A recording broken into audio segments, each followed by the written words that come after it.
Buen día a todos. Yo soy el doctor Fernando Cortés, neurólogo especialista en esclerosis múltiple. El día de hoy vamos a hablar acerca del deterioro cognitivo en la esclerosis múltiple. Agradezco la invitación a esta pequeña charla de actualización. Trataremos de ser algo concisos. No tengo conflictos de interés en- hacia esta presentación. Básicamente, yo creo que la parte más importante que hay que conceptualizar acerca del deterioro cognitivo en esta enfermedad es que todos, cuando tenemos un cerebro sano y sobre todo joven y sano, tenemos una facultad del mismo que llamamos reserva neurológica. Esta reserva neurológica es la capacidad finita del cerebro de mantener funciones mediante la remodelación cerebral.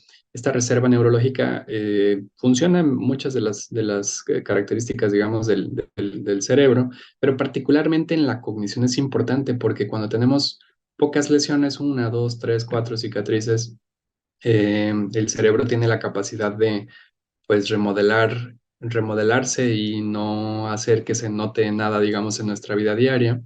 Sin embargo, cuando existe una cantidad importante de lesiones en el sistema nervioso, pues esta reserva neurológica se agota y las personas comienzan a tener discapacidad. Particularmente es importante en la cognición porque muchas veces estos síntomas no son tan evaluados como los que vemos del lado derecho, que habitualmente los neurólogos solemos evaluar estas características en los pacientes con esclerosis múltiple y dejamos un poquito de lado las cosas del lado izquierdo, incluyendo la cognición. Sin embargo, estas son las que muchas veces inciden más en la calidad de vida y la capacidad funcional y laboral del paciente, por lo que es importante tomarlas en consideración. Muy brevemente, la esclerosis múltiple tiene, digamos, una parte de psicología y de psiquiatría, tomando en consideración pues principalmente el deterioro cognitivo en el que ahondaremos más el día de hoy, pero también pueden presentarse algunos otros trastornos, sobre todo trastornos de ánimo. También es relevante tomar en cuenta que estos trastornos del ánimo, principalmente los trastornos depresivos, pueden ocasionar un cambio en el rendimiento cognitivo, por lo que es importante primero asegurarse de que el paciente presente un estado de ánimo óptimo antes de realizar una evaluación cognitiva. De otra manera, es muy probable que esta valoración esté sesgada. Los trastornos de ánimo pueden incidir en la mayoría de los síntomas de los pacientes que viven con esclerosis múltiple, como podemos ver en esta diapositiva. Y, a ver, y existen algunas pruebas de tamizaje que podemos utilizar para evaluar esta cognición. Seguramente muchos están familiarizados con la prueba de Mini-Mental o con la evaluación cognitiva de Montreal. Sin embargo, estas dos pruebas son muy poco sensibles y específicas para detectar deterioro cognitivo en esclerosis múltiple debido a que estas personas con la enfermedad más bien desarrollan afectación de otros dominios cognitivos a los que podríamos apreciar en adultos mayores con trastornos neurodegenerativos como la enfermedad de Alzheimer, en donde estas baterías cognitivas son muy útiles. También hay que tomar en consideración, como platicábamos, que hay varios factores que pueden interferir con el funcionamiento cognitivo, sobre todo algunos medicamentos, por ejemplo, medicamentos anticolinérgicos. Si el paciente tiene problemas urinarios y le damos un anticolinérgico, es probable que su funcionamiento cognitivo sea alterado. Si el paciente presenta un brote y le damos metilprednisolona intravenosa, también este medicamento altera considerablemente el rendimiento cognitivo. Y como ya habíamos platicado, pues los trastornos del ánimo, ¿no? La ansiedad y la depresión pueden afectar significativamente la atención y por tanto el rendimiento cognitivo. Por lo tanto, es importante antes de realizar estas valoraciones tratar de reducir los factores confusores lo más posible. Primero, identificando cuáles son los medicamentos que el paciente utiliza y segundo, haciendo al menos una valoración del estado de ánimo breve, la que más se utilizan en pacientes jóvenes, como la mayoría de los pacientes con esclerosis múltiple, es la escala de Beck. Entonces, muchos de los pacientes con esta enfermedad van a presentar un trastorno depresivo, siendo muy breves. Y estos son los medicamentos que comentábamos que pueden también asociarse con trastornos depresivos: anticolinérgicos, baclofeno, que utilizamos en trastornos de espasticidad, tizanidina también lo usamos para lo mismo. Incluso algunos tratamientos modificadores de la enfermedad se han asociado con síntomas depresivos. Por ejemplo, dentro de los inyectables a los interferones. Esto solo es para sacar a colación la escala de Beck y saber que existe. Y, y esta es una escala breve que se puede realizar en la consulta o previo a la consulta para que podamos identificar si nuestro paciente tiene síntomas depresivos y podamos referirlo apropiadamente a servicios de psicología o psiquiatría según sea el caso. Respecto a la función cognitiva en la esclerosis múltiple, inicialmente cuando esta enfermedad se describe por ahí de 1800 y fracción, realmente no se tomaba mucho en cuenta que los pacientes pudieran presentar este deterioro cognitivo, más bien se enfocaban las descripciones en los componentes motores, alteración de la fuerza, de la sensibilidad, del balance, del equilibrio. Sin embargo, con el tiempo se ha ido constatando que existe un porcentaje muy alto de pacientes que viven con esclerosis múltiple que tienen deterioro cognitivo. Muchas series se han descrito hasta el 70% de los mismos. Esto también es sumamente dependiente del tiempo de evolución que el paciente presenta. Eh, con el objetivo de realizar estas evaluaciones, y detectar cuáles de los pacientes presentan deterioro cognitivo. Se han ido identificando algunas baterías neuropsicológicas que comentaremos más adelante para tratar de identificarlos de una manera más rápida y con, digamos, un mayor rendimiento de tiempo en la consulta. Algunos estudios nos han demostrado, pues, también que el deterioro cognitivo tiene un impacto laboral y social, como el que vemos en esta diapositiva en el que los pacientes que presentan deterioro cognitivo es bastante menos probable que trabajen, que realicen actividades no vocacionales o sociales, que presenten disfunción sexual, que ayuden en las tareas en casa, etcétera. Son muchas cosas que en la calidad de vida de los pacientes incide directamente. Como comentábamos, existe una gran cantidad de baterías neuropsicológicas y de pruebas neuropsicológicas que han tratado de adaptarse para realizar estas evaluaciones. Por ahí de los 90, el doctor Rao y colaboradores desarrollan esta batería extensa que nos permite detectar con mucha precisión el deterioro cognitivo en estos pacientes. Sin embargo, debido a que es muy difícil tener personal y tiempo para realizar todas estas baterías, con el tiempo se han ido seleccionando, tratando de mejorar la sensibilidad y especificidad. En este caso, desde el 90 y tantos, con el doctor Rao, se eligen estas pruebas que evalúan varios dominios cognitivos que son los que predominantemente se afectan en la enfermedad: la memoria reciente, la atención sostenida, la fluencia verbal, el razonamiento conceptual y la percepción visuoespacial, permitiéndonos una sensibilidad muy razonable. Eh, y bueno, también como comentábamos, algunos estudios ya nos han demostrado cómo el deterioro cognitivo afecta la calidad de vida de los pacientes e incluso afecta significativamente sus ingresos y su empleo, lo cual incide pues en la mayoría de las esferas de la vida del paciente.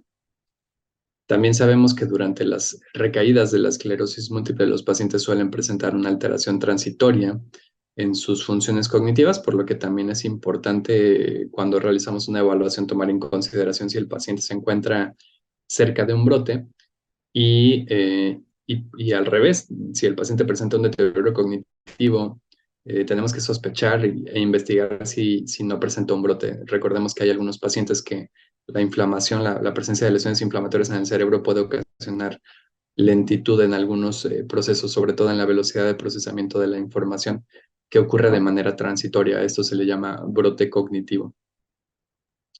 Y de manera análoga, después de que pasa tiempo después de un brote, los pacientes suelen regresar a su funcionamiento cognitivo previo en este caso. Esto se evaluó con una prueba que se llama dígito símbolo, de la cual hablaremos un poco más adelante, y que se encarga de evaluar principalmente velocidad de procesamiento de la información. Es importante también tener en consideración cuál es la definición del deterioro cognitivo. La mayoría de los autores consideran una reducción o presentarse por debajo de 1.5 o dos desviaciones estándar comparado con la media normativa en al menos 20 a 30% de los parámetros probados. Esa es una de las definiciones. O un desempeño debajo de 1.5 o dos desviaciones estándar en al menos dos dominios cognitivos.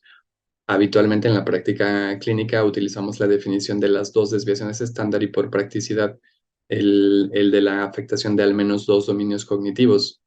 En orden de afectación, estos son los dominios que suelen afectarse más en la enfermedad. Lo he repetido varias veces y lo seguiré repitiendo para no olvidar que probablemente lo más rentable en la evaluación cognitiva en estos pacientes es la velocidad de procesamiento de la información, que es lo que más se afecta. En segundo lugar, la atención compleja, después la memoria de trabajo, la habilidad visoespacial y las funciones ejecutivas.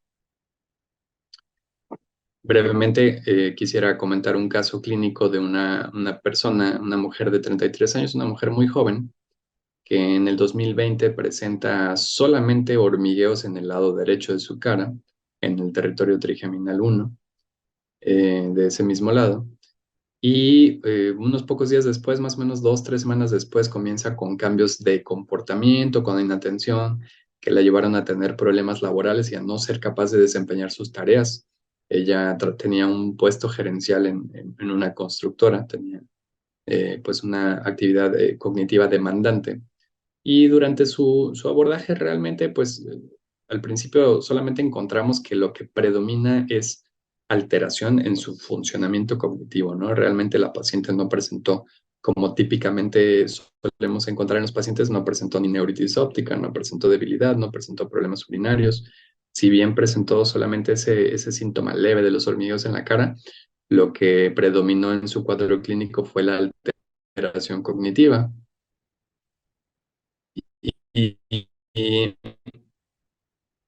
bueno, cuando se le realiza una resonancia magnética del lado izquierdo de la diapositiva, vemos una resonancia magnética en una secuencia que se llama FLIR 3D. Es una secuencia que tiene cortes muy finos en una proyección sagital, donde vemos estas lesiones, esas lesiones hiperintensas que llamamos, varias de ellas con centros hipointensos.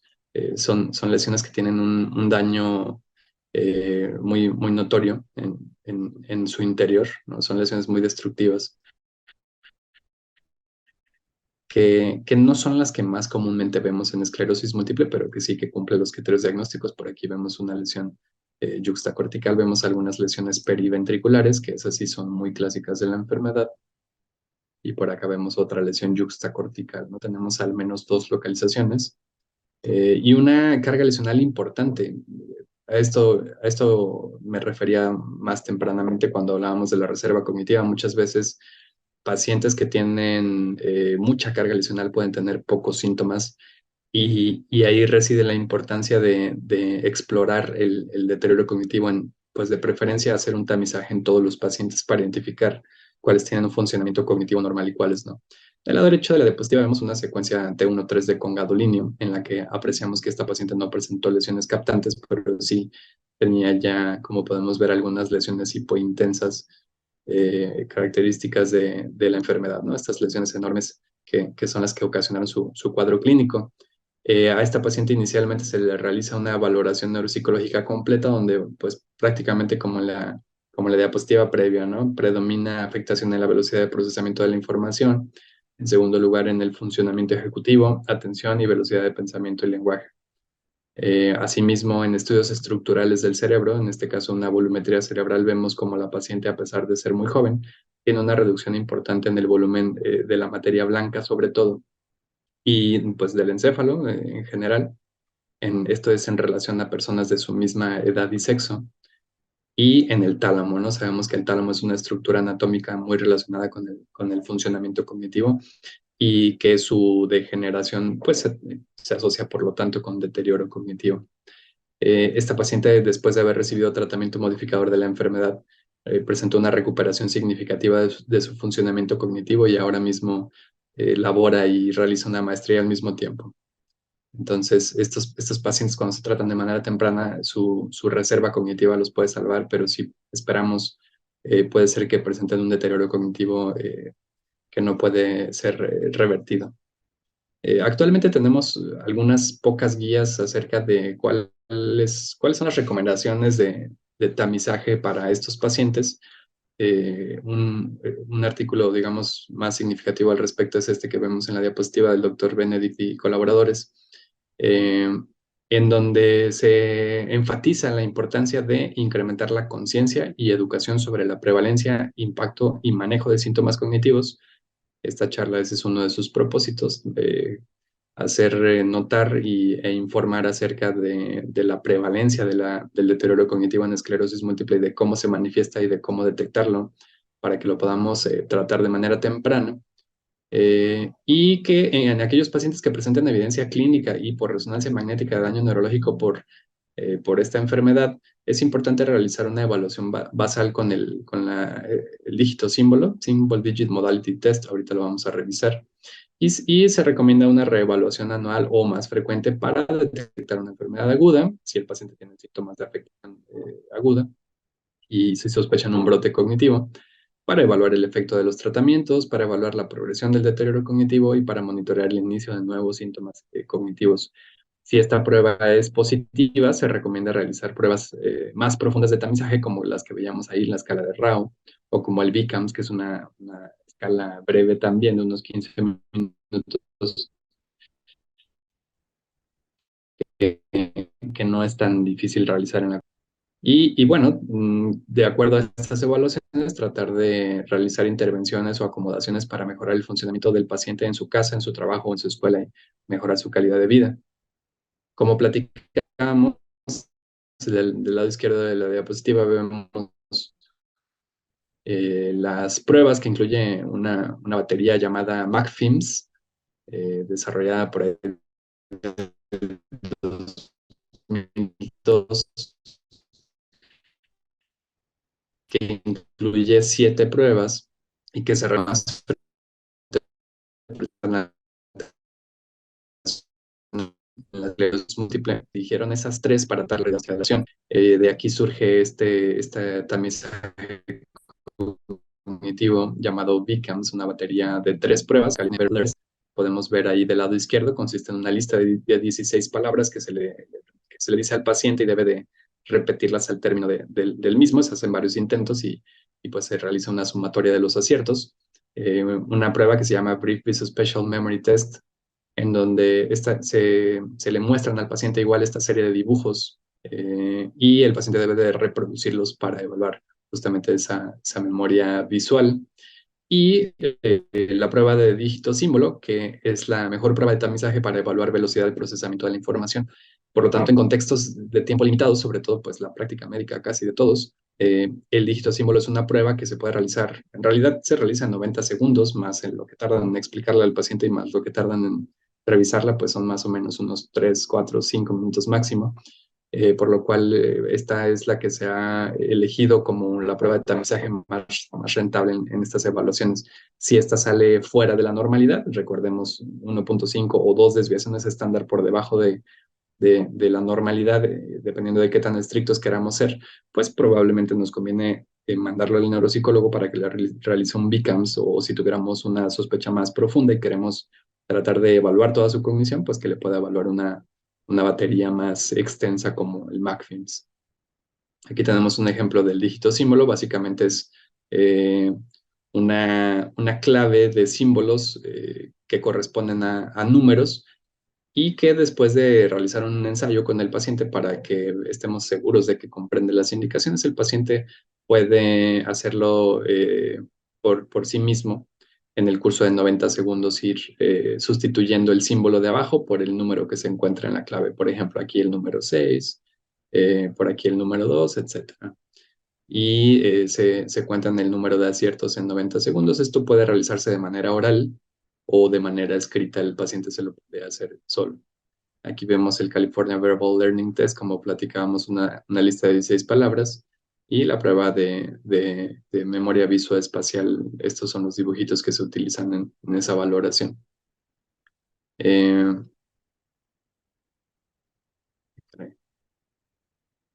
y bueno, entonces aquí podemos ver cuáles son las pruebas que se encargan más de evaluar la velocidad de procesamiento, el dígito símbolo principalmente, y cómo esta prueba se correlaciona con alteraciones de la resonancia magnética, como atrofia central, atrofia de materia gris, con la carga lesional, etcétera, y que un menor desempeño en esta prueba se ha correlacionado con actividades de la vida diaria y laborales. Se considera que cuando una persona tiene un cambio de un 10% o de 4 puntos es clínicamente significativo, ¿no? Si nuestro paciente tenía 40 puntos y esta vez hizo 36 o 35, Tenemos que investigar un poco si ha habido algún cambio en su actividad de la enfermedad, en sus medicamentos, en su estado de ánimo, etcétera, ¿no? Para tratar de no permitir que tenga una incidencia en su funcionamiento diario. Existen algunas pruebas clínicas, esto ya es más del lado clínico, no tanto desde el lado de la pura cognición, digámoslo así, que tratan de evaluar la mayoría de los componentes que se afectan en la enfermedad. Una de estas pruebas es el MS Functional Composite. Esa es una modificación del MS Functional Composite que incluye pruebas que pueden realizarse en la consulta diaria en un periodo de tiempo muy breve y que incluyen la velocidad de la caminata de los 25 pies para evaluar la velocidad de la marcha, la prueba de los 9 hoyos para evaluar la destreza manual, el dígito símbolo, principalmente para evaluar la cognición, y la carta de agudeza visual de bajo contraste para evaluar, pues, como tal, la función visual. Como platicábamos, en el caso del dígito símbolo, se considera significativo una diferencia de 4 puntos respecto a valoraciones previas o una caída del 10% de la misma, cualquiera de las dos. Cada vez se trata de que estas pruebas sean más reproducibles y que nos tomen menos tiempo de realizar. Y se está tratando de corroborar si las evaluaciones remotas, si estas pruebas, vaya, se pueden hacer a distancia. Y muy probablemente, al parecer, hay una correlación directa entre la valoración que se hace en el consultorio y la que el paciente puede hacer en la computadora desde su casa. Entonces es probable que próximamente estas pruebas se las podamos mandar a lo mejor en un link, en un vínculo al paciente previo a la consulta y podamos tener los resultados para tratar de maximizar tanto la detección como pues el limitado tiempo que solemos tener en nuestra práctica clínica. Esta es una prueba que espero que pronto se utilice más en el país. Todavía faltan valores normativos en nuestra población, no tenemos valores normativos de esta prueba, pero es una prueba gratuita que puede realizarse en una tableta eh, electrónica de 10 pulgadas y que es gratuita, se llama Processing Speed Test. Y esta prueba básicamente es lo mismo que la prueba de dígito símbolo, nada más que automatizada y electrónica, que al final nos da el resultado y que le dice las instrucciones al paciente. Entonces, muy probablemente esta prueba, que parece tener una muy buena correlación con el dígito símbolo, nos va a ayudar a poder realizar estas valoraciones a la mayoría de los pacientes y poder detectar tempranamente el deterioro en caso de que así se presente. Cada vez se trata de mostrar, como comentamos, pues que las pruebas electrónicas tengan una rentabilidad similar a la de las pruebas físicas y cada vez se desarrollan más que tienen la intención pues de optimizar nuestra práctica diaria y la detección del deterioro cognitivo. Algunas de las mejores baterías, como de las que vemos aquí en una revisión extensa de baterías electrónicas, son las que vemos aquí en la diapositiva, el CBB, SDR, Neurotrax. Y bueno, la mayoría de las que suelen brillar son las pruebas de velocidad de procesamiento de la información, ¿no? Como el dígito símbolo. Algunos medicamentos parecen tener un efecto directo en la velocidad de procesamiento de la información. Una de ellas es la dalfampridina, que tiene la limitación de que tiene un elevado costo. Pero bueno, seguimos en la búsqueda de agentes que, además de la rehabilitación cognitiva, medicamentos que nos puedan ayudar a mejorar el rendimiento cognitivo de nuestros pacientes. Eh, y, y bueno, ¿cómo se trata este deterioro cognitivo? Puede ser que esta sea una de las partes más complicadas del mismo. Existen algunos medicamentos como acabamos de ver, la alfampridina, o medicamentos que mejoren el ánimo o la fatiga, que pueden ayudarnos a mejorar el rendimiento cognitivo, pero pues una gran parte es la psicoterapia, el entrenamiento neuropsicológico, el uso de tratamientos modificadores de la enfermedad que no permitan que la enfermedad del paciente avance, y el ejercicio físico también ha demostrado tener un efecto en el funcionamiento cognitivo. Sin embargo, pues ningún tratamiento sintomático tiene una evidencia sólida, no está ninguno realmente pues aprobado para esta indicación. Y por lo tanto es que todavía utilizamos principalmente la psicoterapia, contextualizada o no contextualizada, digamos, llevarlo a la vida diaria del paciente o no necesariamente llevarlo a la vida diaria del paciente, son las que tienen más evidencia.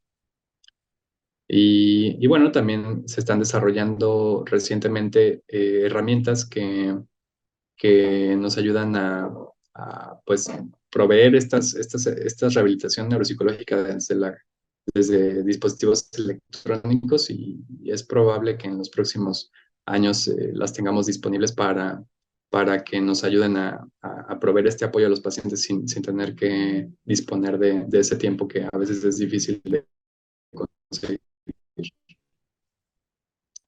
Y bueno, concluyendo esta breve revisión, solo recordar que el deterioro cognitivo y las alteraciones psiquiátricas son comunes y que es importante identificarlas y tratarlas, que el deterioro cognitivo es una de las causas más importantes de discapacidad laboral en pacientes con esclerosis múltiple y de afectación de otras áreas de su vida personal, y que las baterías computarizadas probablemente en un futuro próximo nos puedan ayudar a generar mecanismos costo eficientes tanto de tamizaje como de tratamiento de este deterioro cognitivo. También que se requiere mayor difusión, investigación y desarrollo de recursos humanos en neurorehabilitación en esclerosis múltiple. Eso esperemos que sea una tarea como país. Y que los tratamientos modificadores de la enfermedad y el ejercicio, además de la rehabilitación neuropsicológica, pueden ayudar a reducir o incluso mejorar el deterioro cognitivo. Eso es todo por mi parte. Muchas gracias.